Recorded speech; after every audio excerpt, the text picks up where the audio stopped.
What's up, everybody? We wanted to take a quick moment to remind each of you to please like, share, comment, subscribe to the podcast. Tommy, Ring that bell. ring the bell. It goes a long way to support the podcast. Besides that, Tommy and I offer online coaching. The links for that will be below. The link for my merch store will be below as well. And without further ado, we bring to you a Thinking Man's podcast. A Thinking Man's podcast.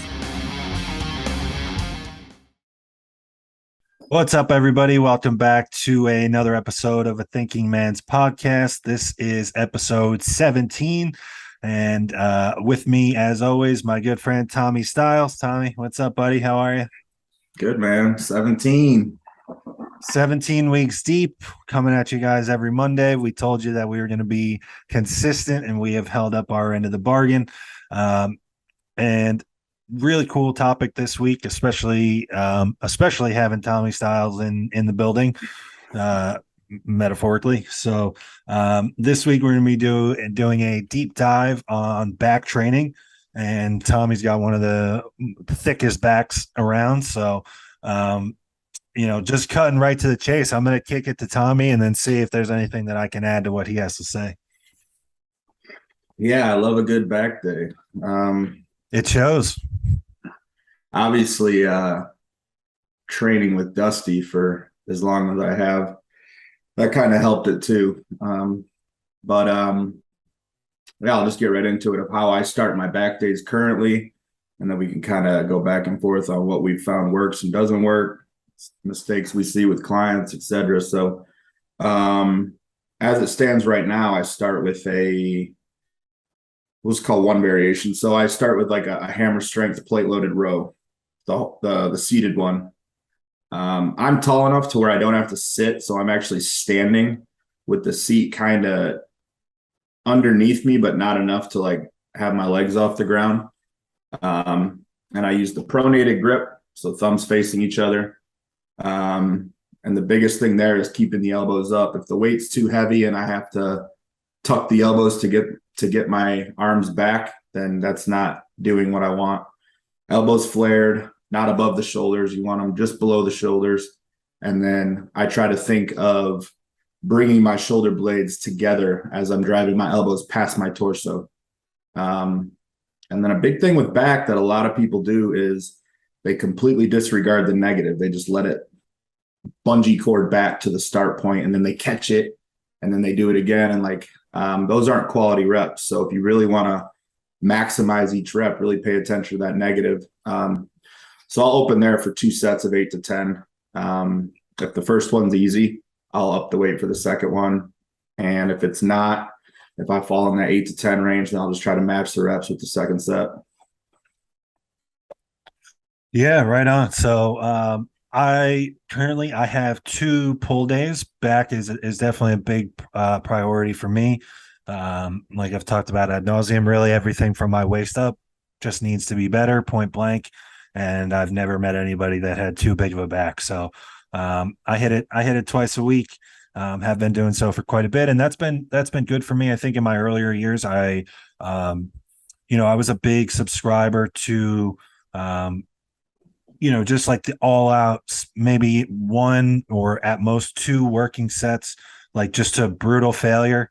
Big Dorian Yates fan coming up. So I think for me, a downfall was just not providing my back enough stimulus. It can handle a ton, man. Your back can handle a ton of work, especially for me. I need a lot of upper back, which is really just like that trap column and then everything like Terry's rear delt. And those areas can really recover and handle a lot of work, especially if you're enhanced, especially if you're in a surplus. So I've been training everything twice a week. And as a first movement, so I'll switch it, and I do, like I said, I do 2 days, and they look different. But one of them, like you mentioned, kind of like an upper back row, and I'll do the same. So upper back is a priority. I'm lucky enough out here in Texas at the Muscle Factory in San Antonio. We have the Prime Extreme Row, which allows you to load the majority of it in the lengthened or the stretch position, which almost all other variations don't really offer that. You'll typically see like a lot of machines or cables will get you loaded mostly somewhere in the mid range. And then anything free weight, you're working against gravity. So it's really you're loaded most in the short end.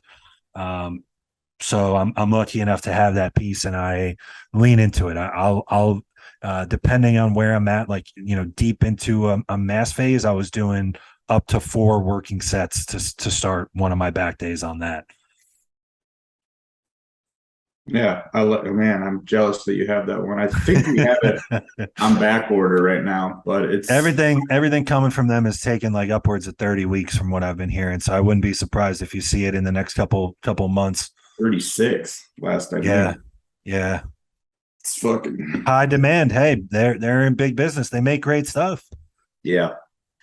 Yeah, no, I like that one. There's a one of the gyms that Dusty and I trained at has the old school Strive extreme row.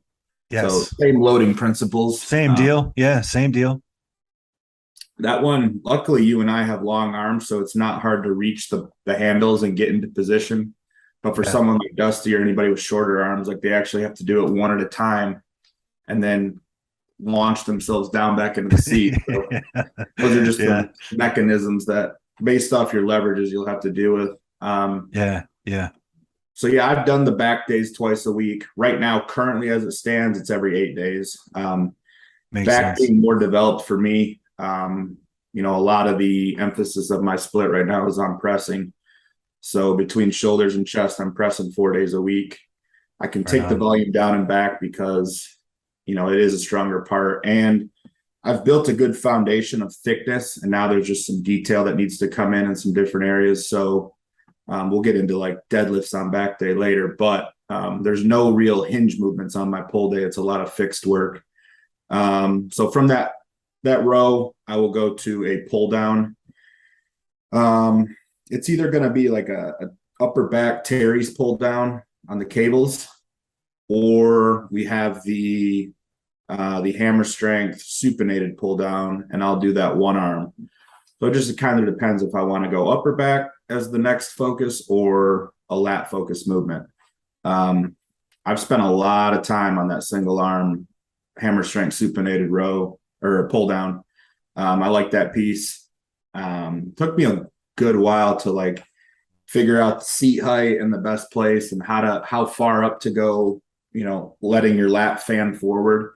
But once I got it, it's been one that I've really enjoyed, and it's built up kind of the meat of that lat. If you're looking at from a posterior shot, I've always had pretty good teres and width just because my clavicular structure. And I mean, when I started with Dusty in 2017, he had me doing rack chins, and I did rack chins for like 3 years straight. So I think that is a great movement for developing the width above the lat and up.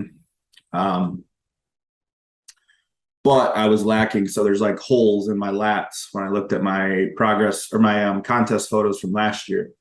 So I wanted to fill that in and improve the density. So it's been a lot of lat work, but either one, I'll do 2 sets of 10 to 12, and then a third set where the goal is to hold each rep for a full 1 to 2 count pause in the contraction. Call it a squeeze set, call it a back down set, whatever you want to call it. I just really want to spend time holding the contraction and getting the muscle as short as possible. That upper back pull down, it's going to hit teres, rhomboids, rear delts, traps. That's one of my favorites as far as how to use if I'm doing a cable pull down. But that's kind of where I go from there. And then I have one more back movement on that day. Yeah, so being that I have the 2 days, I'll just cover like what I would do second or in both. So I'm typically gonna start both back days with an upper back row. One of them is the prime row. One of them would be like some type of chest supported T-bar row. I jimmy up a T-bar over here to use kind of a wider grip. So I start both days with something like that, and then we have the Nautilus Nitro pull down. I'm just going to be listing like exotic shit that most gyms don't have, which I don't know how much application there is for everybody. But so we have the Nautilus Nitro pull down, which is for my money, that's the best lat pull down variation that you could get specifically for the lats. I do, as a general note, anything lat focused for me, I don't have the external rotation ability at my shoulders to be able to hit both at the same time. So I do everything for lats single arm. So I'll either do that Nautilus Nitro pull down. We have the supinated hammer pull down. And I love that too. I think a lot of gyms have that. So if your gym doesn't have that Nautilus, that's a great piece too. And now more than ever, I feel like there's people online and resources that are showing you how that should look. Like I misused that for years, I think. And like you were saying, same thing, like trying to find what fit for my structure was a struggle. But man, once you get it, I remember the first time really nailing that thing, probably only about a year ago. And like, man, I had like a plate and a half on each side. So super humbling and like crippling, like lat contractions where it's almost like it was it was almost like unbearable. So those are all good options. And then the single arm, just a single arm cable pull down, but with a very specific setup where like I sit off to one side. If I'm working, for example, if you're talking about a traditional cable that just has the one pulley dead center, I'll sit off to one side that way. So for example, if I'm working my left lat, I will sit so that my left knee is actually under the right knee pad. That way I can pull the cable straight down. And everything is lined up. The cable, my shoulder joint, my wrist, my elbow, everything is aligned. And I have found I'm expecting that the next time I get on stage, because I've implemented all this stuff since the last time I competed, I'm expecting and hoping that it's going to be a dramatic difference, because I almost look back and feel like I spent 8 years not training my lats. So we'll see what the result is. But yeah, I think all of those are good considerations to get the lat lengthened in like kind of a vertical plane. And also it seems that most of those movements that we talked about are going to be training it kind of in either the lengthened or the mid range, which is kind of ideal. So yeah, I think those are all good variations.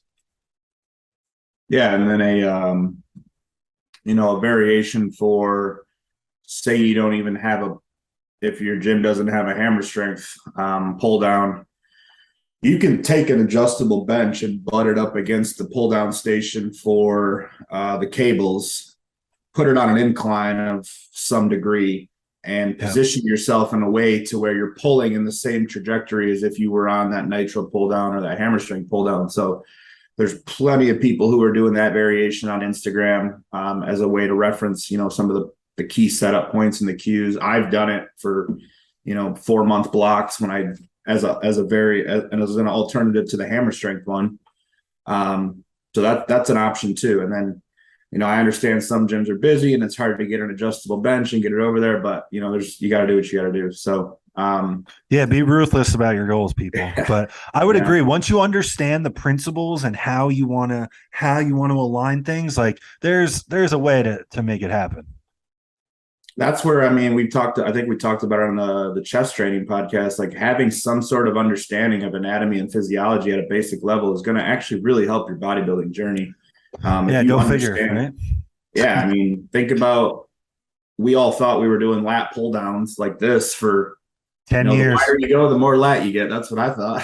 Same. Yeah. They give you wings, right? It's like fucking Christ. I was 29. Yeah. So the third movement I would go to would be and like you, I do a lot of unilateral work because I have a shift in my thoracic spine to where I kind of twist if I'm doing bilateral stuff. Most of the time I can correct it, but as I fatigue, it just becomes more of an issue. So my right side of my back actually dwarfs the left side of my back. So I'm kind of trying to I almost feel like when if you really, and you know that because you've spent more time staring at your physique than anybody else. I Hmm. feel like if you really take a hard look at anybody, it seems that whatever your strong hand is, guys, their back is more developed on that side. Hmm. Yeah, and it would make sense. I mean, there's dominance there. So being in the unilateral, I can over since the compensation's too much to the right, I can overcompensate on the left and properly get the same range of motion. So I'll either do a single arm dumbbell row or a single arm cable row on the seated. And I have a couple different ways I set that cable one up. I did it to where I would sit off to the side, like you talked about for the single arm pull down. I like that. I just found it lacked stability after a certain load. So what I started doing is I'm kneeling on one knee behind the whole bench itself, and then using that bench as like a brace to butt up against. And that gives you a full range of motion. You're grounded, so you're more powerful. It's the motion of like if you were starting a lawnmower, but you're completely facing the cable stack. So that's been the one I've been rolling with lately. And there I'll bump up the volume. So 4 sets of 10 to 12. Um, Keep the rest period short. I'm just trying to put as much blood in my lats at that point as I can. And if I do the dumbbell row, same sets and reps. That one, I don't go completely horizontal. I'm trying to bias the lat with how I pull. So again, it's just you got to feel your own body. You got to figure out what's an upper back pull for you and what's a lat pull for you. And then with the dumbbell row, the amount of weight I could do isn't the weight I do. I do the amount of weight where I can really be in touch with the muscle. And if I can't pause the rep in the short end of the motion and the contraction, then I think it's too heavy. And then it's probably just going to inflame my bicep tendons. So Yeah. it's not uncommon for me to only use 100-pound dumbbell, 110-pound dumbbell. I don't need much to with those cues. So that's a back day for me right now. That opening movement, I'll start with something different every other week. A different row, maybe a Smith machine bent over row. Okay. Um, I try to keep a lot of variety in my movements right now because I've found at 31, the longer I get stuck in a movement and the stronger I get to a point is where injuries and tweaks come because I'm just too strong for that movement Overuse. for my body. Yeah. So that it's almost like every couple months I just switch movements, even if I'm progressing, just simply to avoid a potential speed bump. Yeah, I think that's a good general rule, and I've found that myself, and that's why I mentioned three different variations for that pull down because it's like I'll work in the single arm cable, the single arm nautilus, the single arm hammer, because to hit the lat, you're going to need that shoulder externally rotated, which is either going to wind up being either like a neutral or supinated grip for a lot of people.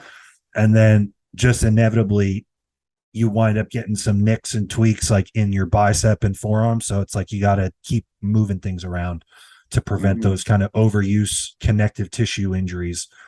So I still have quite a bit more because like we talked about, I've found that I can just not as like a badge of honor, but just as a requirement to produce enough stimulus to grow. My back handles a lot of volume. Mm-hmm. So a third variation for me would probably be that upper back pull down, and I just have two variations that I'll use. One of them is just a traditional straight bar that I grab at the point that it curves down, sort Yeah. of here, and then at the point that it angles down is right where I grab it.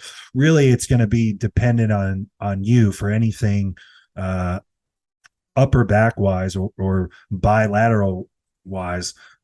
You just want to take a grip that's wide enough to where at the bottom of the row or pull down, your wrist stacks over your forearm and your elbow, not tracking inside, because then you're going to wind up biasing a lot of forearm and bicep. So you want to have a wide enough grip at the bottom that your wrist stacks pretty evenly square over your elbow. Mm-hmm.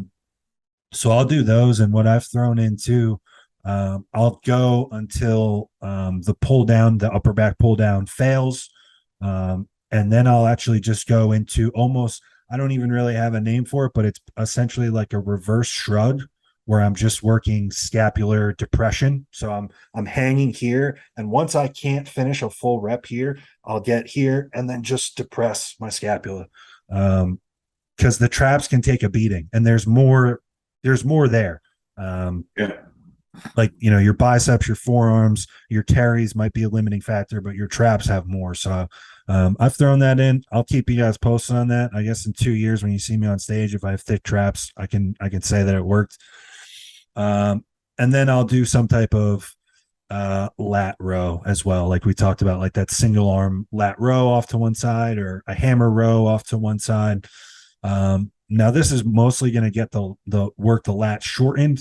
And I know that there will be people that say, "Oh, you're getting it shortened. Shouldn't you start with that? Shouldn't you get things short first and then work the lengthen?" I hear you. That is a good thought, and generally that's how I would program things. But for me, my upper back is such a priority that I'm gonna start with that. Like, loading is going to be highest and priority is highest in my upper back rows, so I'm starting with that. You're talking about a single arm cable row where, you know, at most I'm using like 80 or 100 pounds or whatever. Like you're 2 or 3 pins down on a stack. Like, it's the loading is minimal. So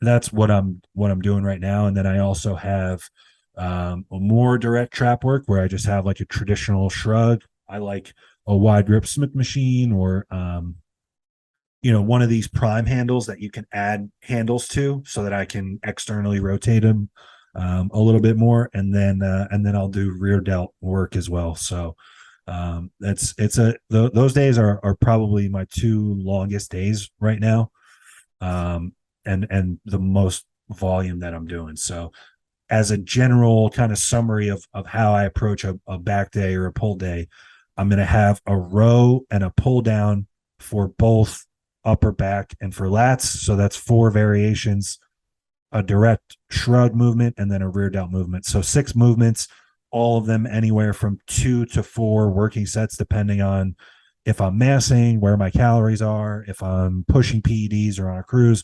All these things are going to fluctuate the volume up and down. If I'm traveling, that I tend to bring volume down because things just aren't where they need to be. So all of those are considerations now. I think this will be the spicy part of the podcast where you and I directly scream in each other's faces. Heads.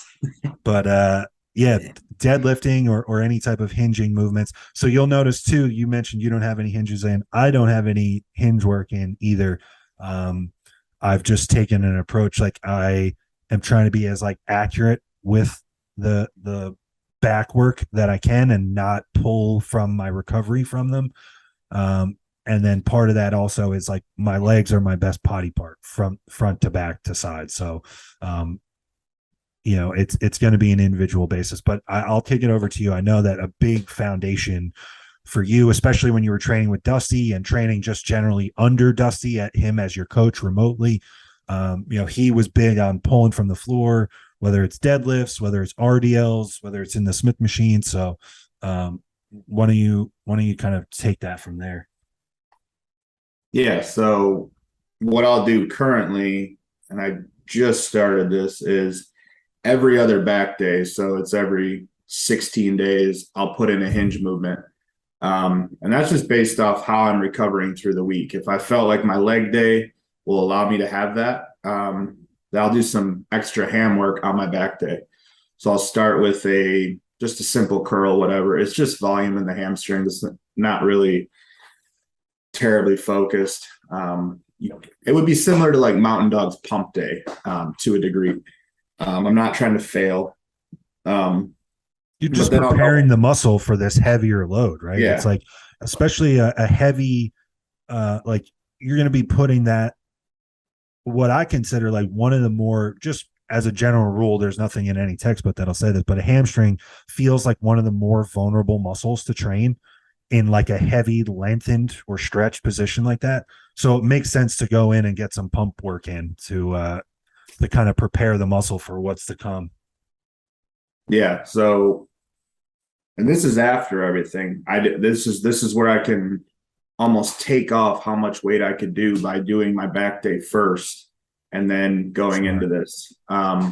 It's really smart. So 3 movements I can use. I could use an RDL. I can use a straight conventional deadlift, or I can use, which is my favorite, a stiff leg barbell deadlift from the floor. Now with Dusty, it was a lot of either straight deads or rack pulls.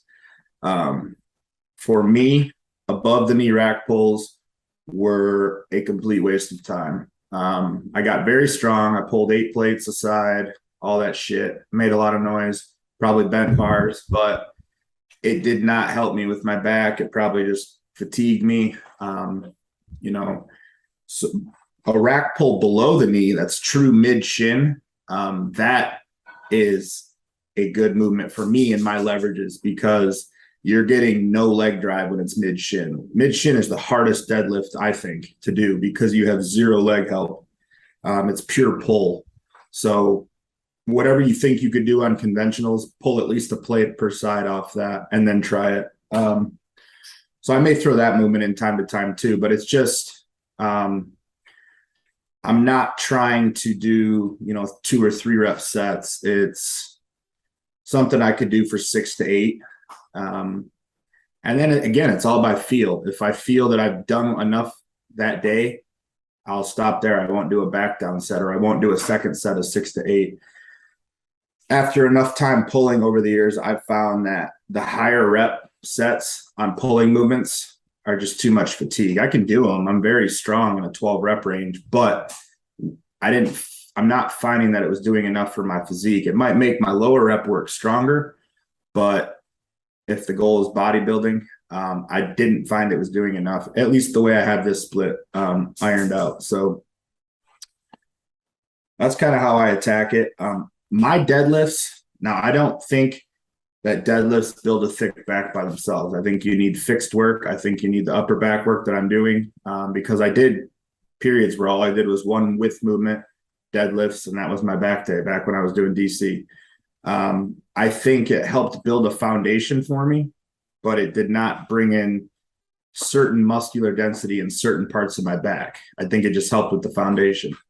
But I also feel, and this is hard to put into context on a podcast, I can get an insane amount of tension through my back before I even move the bar off the floor. And I just feel like you have to have time of deadlifting to learn how to do that.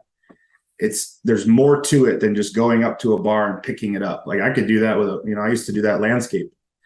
So I can generate a shit ton of tension through my lats by bending the bar, getting tension in my glutes and my posterior chain, and then driving away from the ground.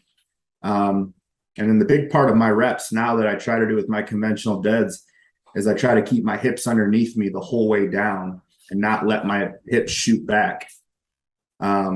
I still do dead stop each rep at the bottom. Sometimes I go touch and go. It just depends on how I'm feeling. Mostly my knee. But if I have my choice of the variation I choose, it's going to be that stiff leg, because when we're talking back thickness, think about your erectors, think about your lower lats, stuff like that. You can't not have a thick back if you can pull a good amount of weight off the floor. And that's just my belief based off how I developed, how Dusty's back is, how a lot of people that worked with Dusty have, and just some of the stronger guys we've seen, they've done some heavy work from the ground. I'm not saying the only way is if you pull from the floor to have a thick back, because there's guys that have thick backs that don't do that much hinge work. I'm just saying, I think it can be included in a way. It just has to be, you have to account for, if we talk about a recovery budget, having 100 pennies to make $1, you have to account for that. And over the years, I can only get away with less and less. When I was younger, it was different and smaller, but now it's like, that's why I'm doing it once every 16 days versus in previous splits where I was pulling I would have a hinge movement on back day and on a hamstring bias, ham glute bias day as well, twice a week. So it just depends on the split. If I'm a lower frequency for training 4 days a week, I can get away with pulling every week. But this one that I'm doing now, 3 on 1 off, 3 on 1 off, I only have it once every second rotation. All right. Where do I begin? Let's hear it. I'll start out by saying, I mean, the proof is in the pudding. Like I can tell you like what I think from like textbook standpoint, from what I've seen just with me personally. But then you could say my, if this is you speaking, you could be like, my back is twice the size of yours. And I would say, you're right. You could say Dusty's back is twice the size of yours. And I would say, you're right. So man, it just speaks to the individual response and the individual variance that there is in this crazy game that we're all involved in. True. So, I can really only speak to what's been my experience. So to me, or in my experience, I actually was a guy that could pull a pretty decent amount off the floor, and my back was, no one's ever mistaken my back for being thick. So, and man, I tried it all. I tried lower rep sets. I did, at one point, for relative to me and where I've been, I got pretty strong and like 10 to 12s, always with dead stop. Never wanted to say, oh, have someone say, oh, you're bouncing that off the floor, what have you. At my best, I could pull 5 plates for a dead stop set of 12, and I felt like that was pretty good. And my back never really got thick. I think so. Definitely some common ground. What I was hearing from you, I would say rack pulls in general, especially since the majority of people, if you tell them to go do a rack pull, they're going to set it. They're going to get in like a bent knee athletic position, and the bar is going to be set like at their kneecap or maybe even above. Zero application in bodybuilding for that. And it sounds like you agree.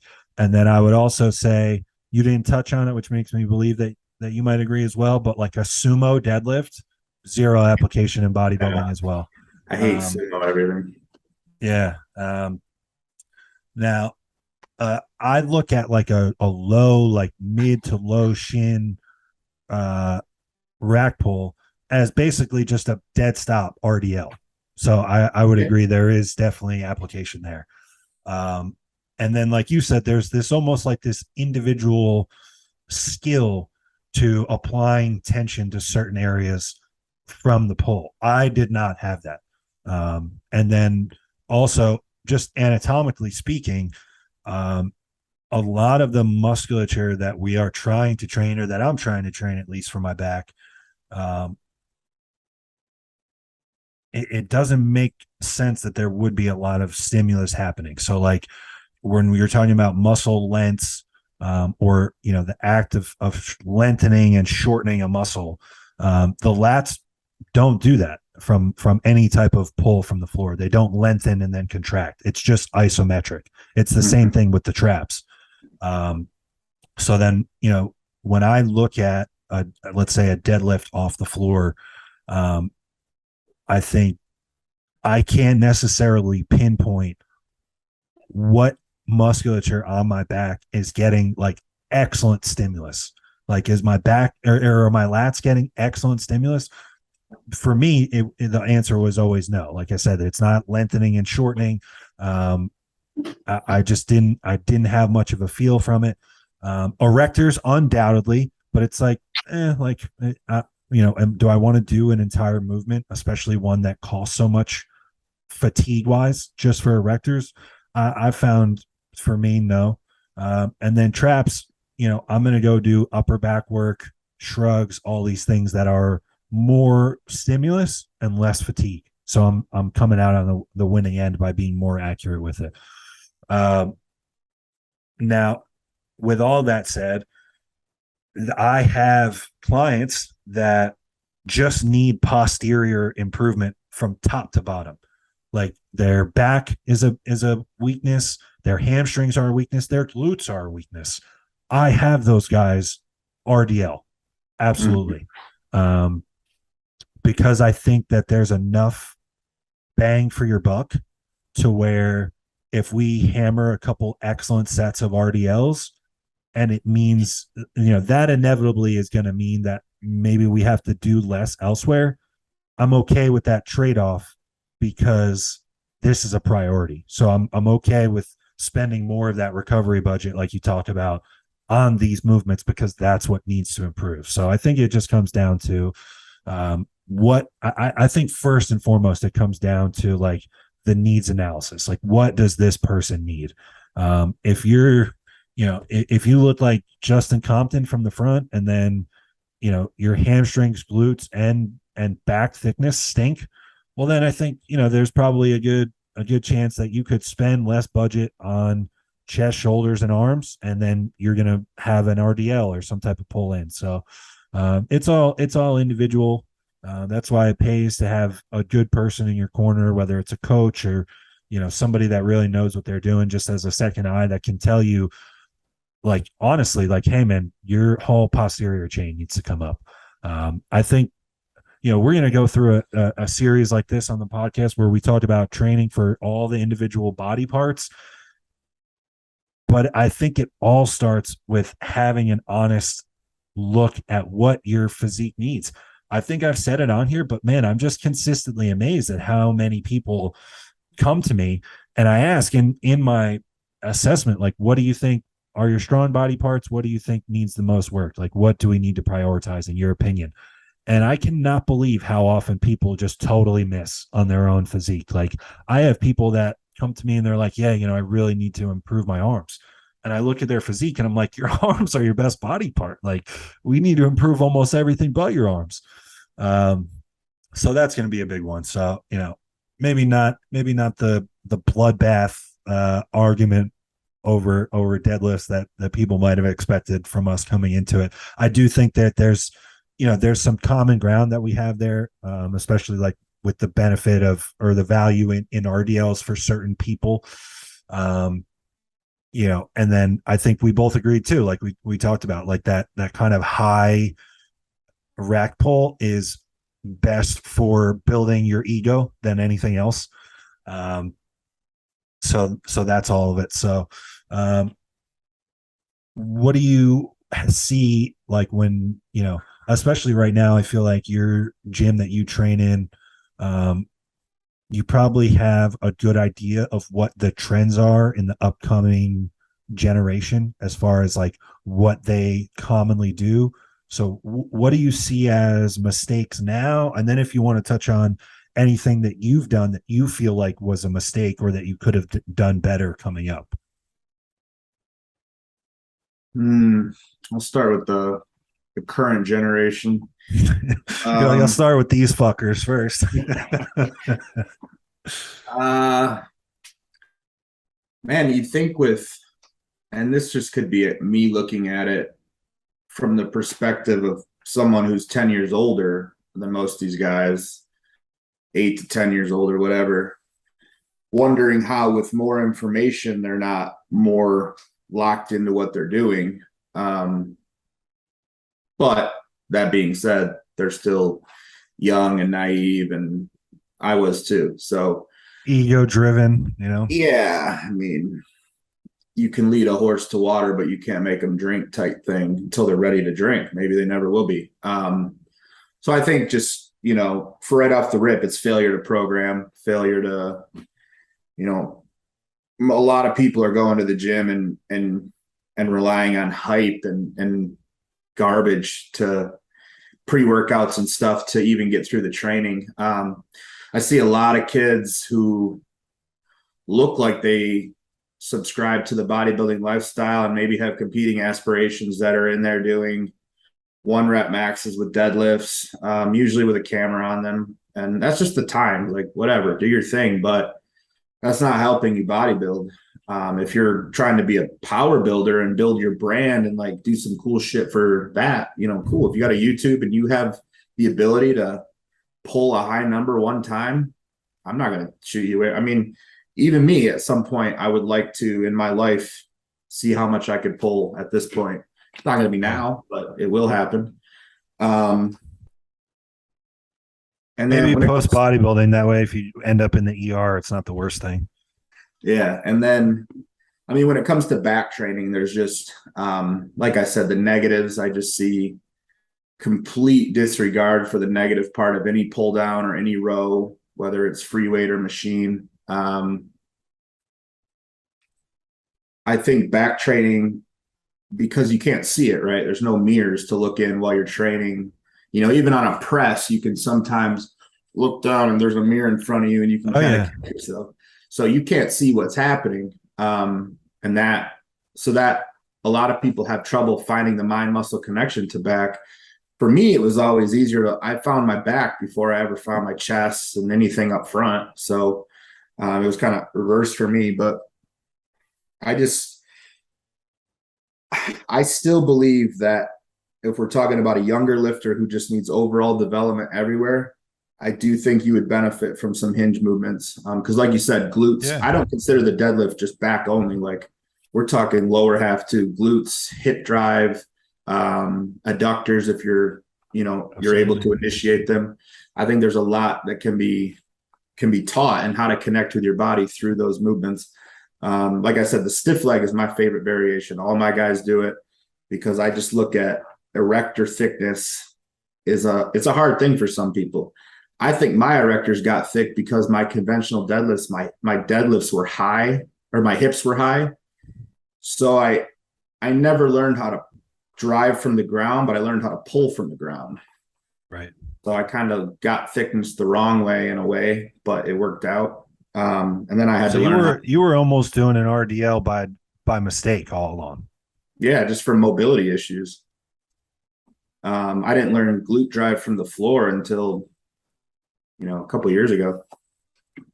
So, um, and then if we want to talk hinge move, like even further, like a bent over barbell row, there was a time at Muscle Factory, my gym in Tempe, where we only had barbells, dumbbells that went to 100, and a cable stack. We had no plate loaded machines. This was when the gym was first getting going. We were in COVID. It was hard to lock down equipment.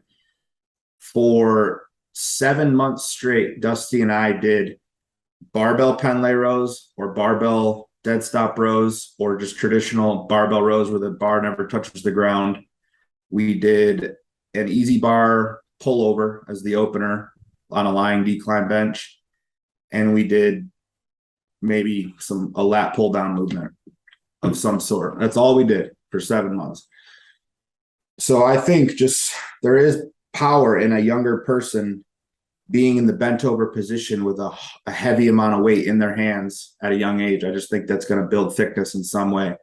And then the way I program now is I don't want my guys and girls doing their pull work at the start of the session. I'd rather have them do it after everything's already been activated through the fixed movement. So for me, I'm doing deadlifts or RDLs or stiff legs at the end. That's going to limit how much work or how much weight I can do anyway. But also everything's activated. So I have a connection to everything already.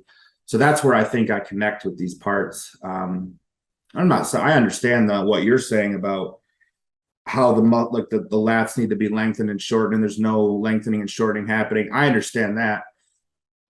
It's just a way to finish the workout with maybe some isometric contractions in a sense. So mistakes I made were I definitely ego lifted with both the deadlift and the rack pull.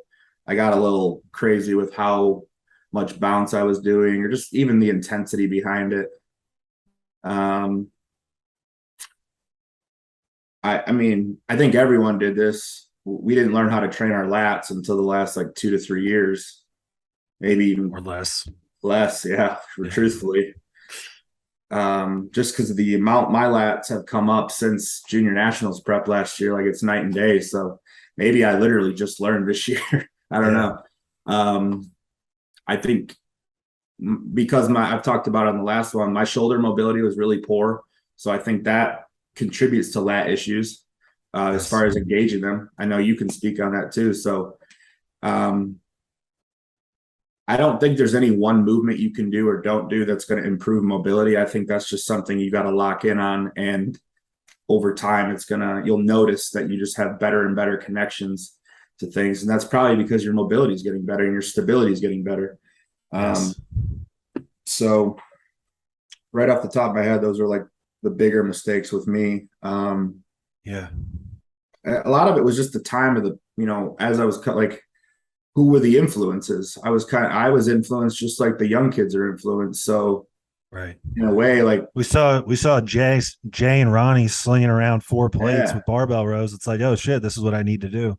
yeah. And it's That and Dusty, obviously, like a young Tommy, that's all I wanted to do. That's like what I based my me too. existence off of, was pulling from the floor and rack pulls. Like, so, Fucking right. Yeah. you learn in reverse, like we said before, but, yeah, definitely. I would say the biggest one looking back now is like zero proper lat training up until the last 2 years at most. Yeah. Yeah. I mean, fuck, I could retweet slash cosign everything that you just said.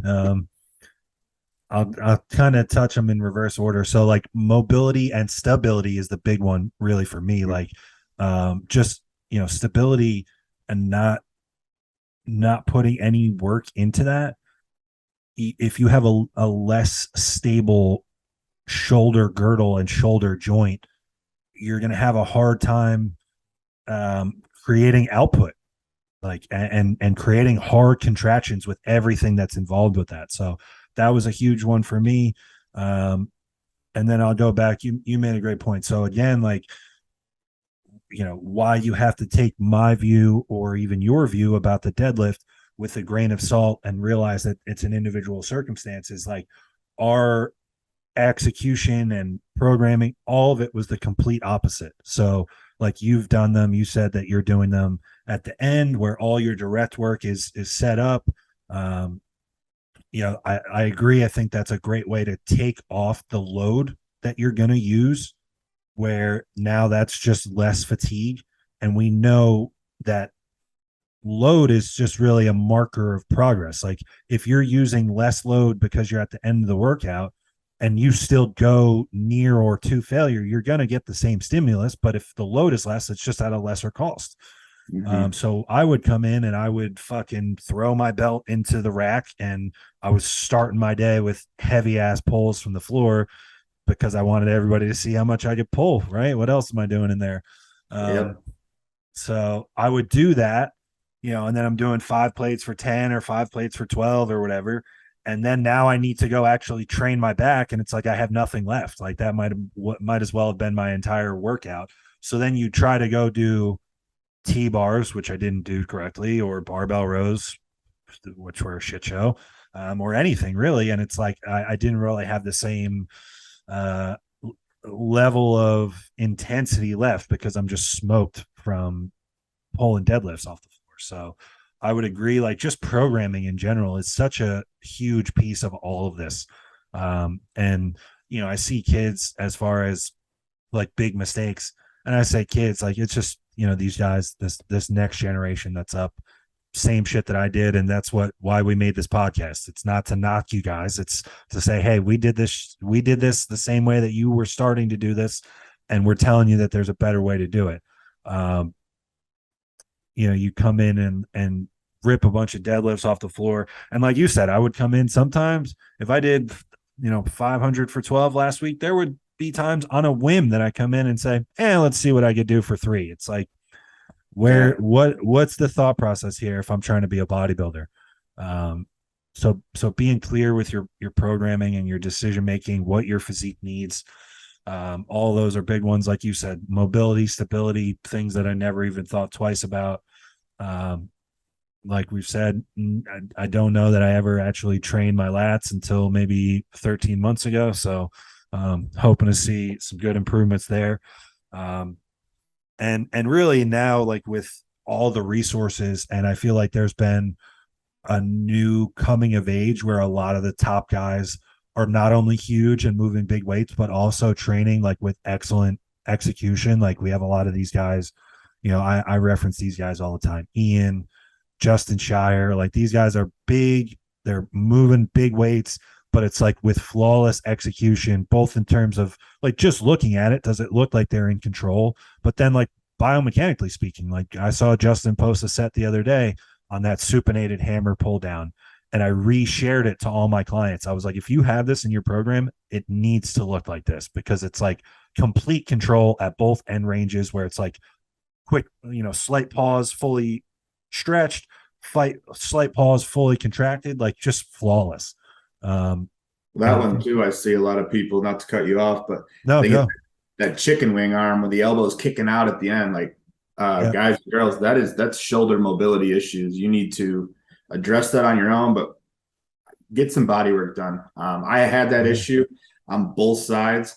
And after 4 years of dry needling, I can keep that elbow tucked real nice all the way down on both sides. And the minute I can't on one side or the other, I know there's something fucked up and I need to get in with my PT.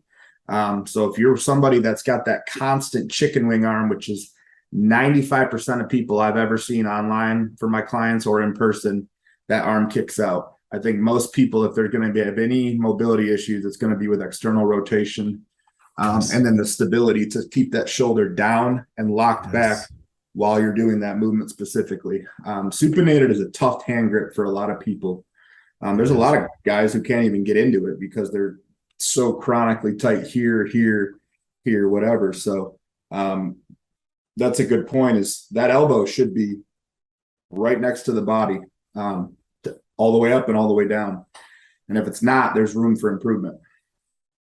Yeah, because then like we talked about, like if you're super tucked in, it's going to be all lats. You start flaring, you're talking about the musculature higher up on your back. You're talking about your upper back taking over. So all great stuff, man. I'm happy to have you interrupt me if that's the type of gold that's going to come from it. So I thought about um, how Justin was. I saw that same video you're talking about. I'm like, man, the thing that makes his great is his elbow never moves outward. no, it's the same. It's the same line of the same elbow path the entire time. Both end ranges are completely controlled. There's no like herky jerky shit. Like you said, he has the shoulder stability to keep that shoulder depressed to where only the lat is the only thing that has an opportunity to be the mover, Mm-hmm. which is just such a big piece of all that. So, um, yeah, I mean, just there's just a lot of things that I think generally people can clean up. And then I've talked about this before, and at this point we're 40 minutes deep or whatever. Like from the terminology that we've used, people should be picking up on this, but you really should. My strongest general recommendation from all this would be to organize your volume, your sessions, anything when it comes to thinking about training your back.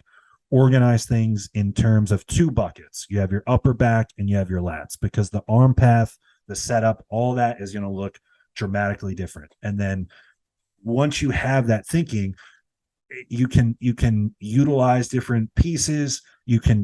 You have more flexibility with setup, like we're talking about. If you don't have like one of these single arm plate loaded rows like you talked about, once you know how things should look, you can pull a bench up to a cable and get it done. Like you could use a dumbbell and set up like a lat specific dumbbell row. If you know what you're Mm-hmm. doing, like you should be able to do that.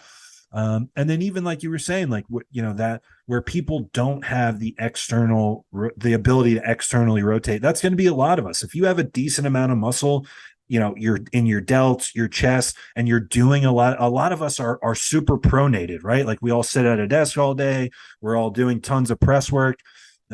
We wind up being super internally rotated, and a lot of us lack the ability to open it up and externally rotate. If that's you and you're hearing that, yeah, absolutely go get tissue work done, work on mobility and stability, but also just setup wise, think about it. Like if you're struggling at external rotation, you can manipulate your setup to where like you scoot your ass to one side, and really, like that's me. My Even with all the work that I do, I'm on top of mobility, stability. I get tissue work done. And Mm-hmm. even so, my ability to externally rotate kind of sucks, especially depending on where in my routine I'm doing one of these kind of lat focused moves. Like if I'm kind of fatigued while I'm getting into it, it's gonna suffer. So like I wind up having to like really like thoracically extend off to one side and almost do like a side crunch to one side to be able to set things up to be aligned. So, um, yeah, I think there's a lot of takeaways here for the audience in terms of programming, execution, setup, um, you know, exercise selection, all these different things. So, um, I don't know what else. And as far as I had some notes prepared, and we've touched on everything that I wanted to touch on. Is there anything? Do you feel like that we missed glaringly? And I say that to you because really you're the one um, that should be telling people how to train their back. Um, yeah, one thing I want to touch on is you thought about things I've seen younger people doing wrong, not so much just from observing the gym, but mainly my clients or people who are far enough along, even though they're younger lifters or whatever, to where they're consuming content like we're putting out. They're like, they want to get better. They want to understand biomechanics. They want to not be douchebags, basically. Those people some of them are taking all this info. And I have a couple clients that I've had to have this talk with, like, you've become so analytical and focused on perfect arm path, perfect everything, perfect sensation, that I think we talked about this on one of our other podcasts. I'm not sure if it was the chest one. You still have to train with some sort of load that's going to create a stimulus. Yeah. I'm not saying have shitty form to use more load, but what I am saying is, dumbbell rowing a 25-pound dumbbell with perfect, pristine form is not going to do you as good as maybe 90% form with a little more intensity with a 50-pound dumbbell. Totally agree. At some point, you're going to have to, there is a gray area.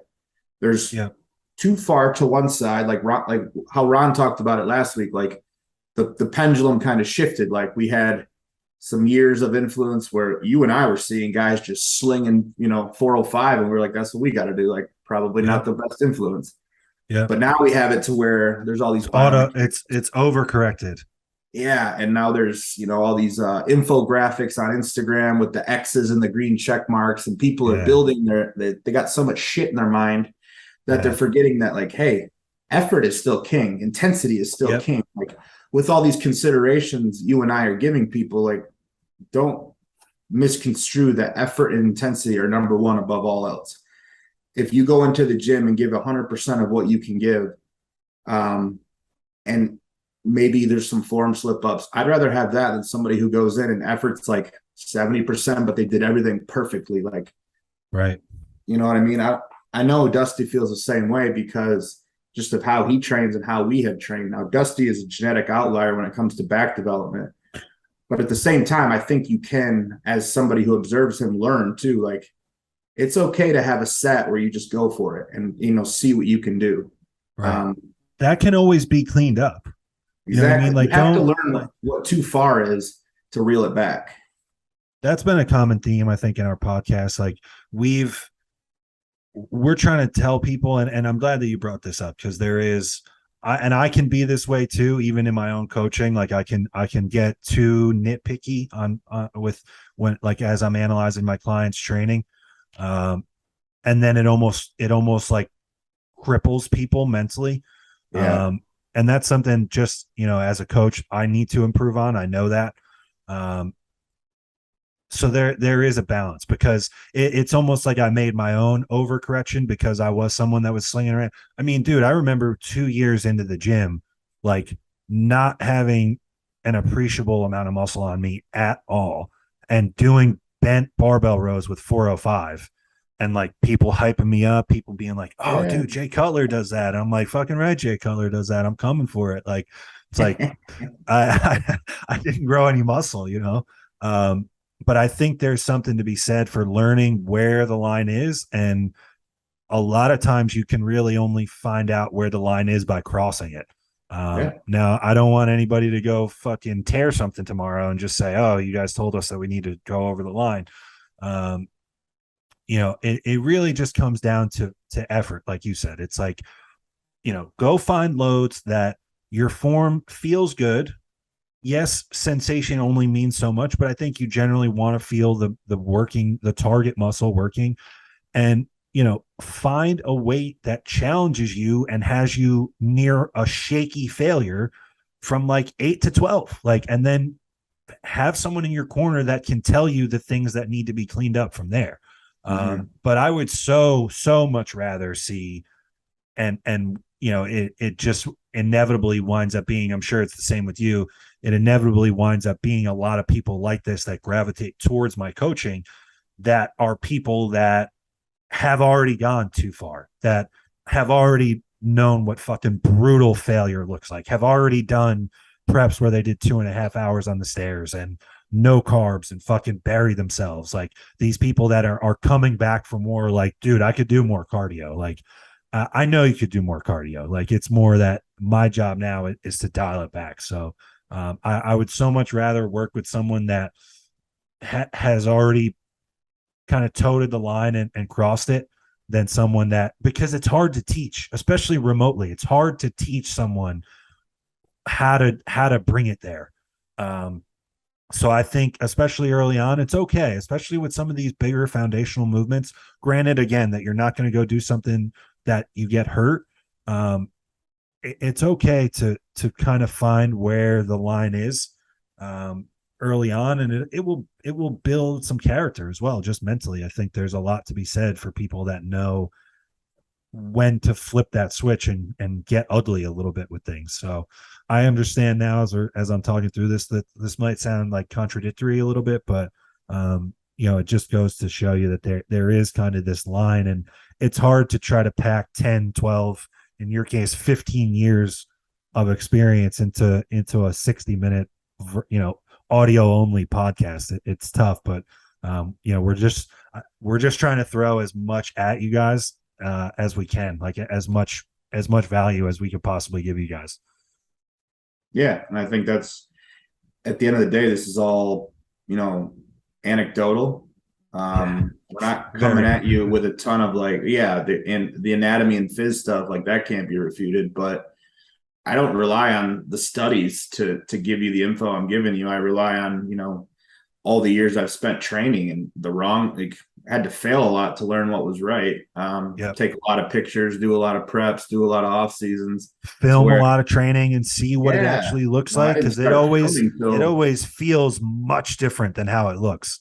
absolutely, and that's where filming becomes almost vital for someone that you don't know Absolutely. if they take it too far or not. Because if I can see it and be like, oh, you had 5 more reps, and they see it too, and like, Right. oh, Right. like you This said, rep speed is this rep speed when you racked it looks exactly as the same as the first rep. Like, this is not near failure. right. It's a lot easier to reel someone back in than it is to try to get someone to go further. Like you said, especially 100%. online. Even with, I look at over 100 training videos a week, and Yeah. my clients, it's not that I want to be a dick. I just want, that's, you're getting your money's worth out of me by me critiquing you. And it's like you said, I probably at times I'm like nitpicking shit that I'm not taking into account. Like, they're setting up a camera on a tripod. It could be a busy ass gym day. They're annoying. They don't even want to do it anyway, because Right. of the crowd or whatever. So Right. I probably get a little carried away with my critiques, but it is out of a place of, man, I just want to harp on you until you're better. Cause that's the way Dusty did it with me Yep. for fucking months, dude. Every time I sent this guy a video, it was like, not good enough. You had more, you had more, you had more. Um, do you not trust your spotter? Why didn't you go for another one? Like, challenging me as like, dude, I'm not a bitch. Like, I will show you that I can do this. So once I finally got the green light from him that, like, hey, you don't have to send me videos anymore. You know how to train. That's what I try to get back to my clients is like, once you learn what intensity truly is, the rest will just fall into place. But if you never learn that component, you will never be as good as you can be. I promise you. And I guess maybe that's the advantage we had, is we didn't know anything other than trying to go balls out. So we learned how to go way too far early, so it was easy to pull it back. Sure. Yeah, and again, like, you nailed it. Like, being nitpicky, it almost feels like you're breaking somebody's balls sometimes with the really, really, uh, small training critiques. It's like, man, it comes from a place that we care. Like we want, if I can slip you some little cue, or, take a screenshot and draw a little line on it or something. And, the result of me doing that and being annoying as hell every time you check in is that 6 months from now, you're 1% better. Well, then that's really what you paid me for. That's my job at the end. So, um, yeah, good stuff, man. I think we just about covered everything that we could. Anything else you want to add? No, that's back day in a nutshell. The Yeah. posterior chain gets neglected top to bottom. So, Shows are one from the back. I can't believe we did an hour long show and didn't utter that phrase once. yeah, that is true. That's got I've to be the YouTube title, right? got to be now. Gotta be. Clip that, Yeah. Paul. Yeah. um, yeah. I mean, it's a, we hyped up and kind of made fun of like growth hormone being a game changer. An excellent back or dramatic improvement in your back will be a game changer for your physique, especially if you're a stage competitor. So, um, as always, we appreciate everybody that follows along, sends us a message, reshares a clip up to your story, leaves a YouTube comment, likes the YouTube video, all that stuff, man. Tommy and I can't thank everybody enough. We really have come to appreciate this little community that we've kind of cultivated here with the show. Like I said at the beginning, we promise you guys every Monday, and we're going to continue to hold that schedule. So, thanks for tuning in for another week. For Tommy Stiles, I'm Joseph PIRCHER.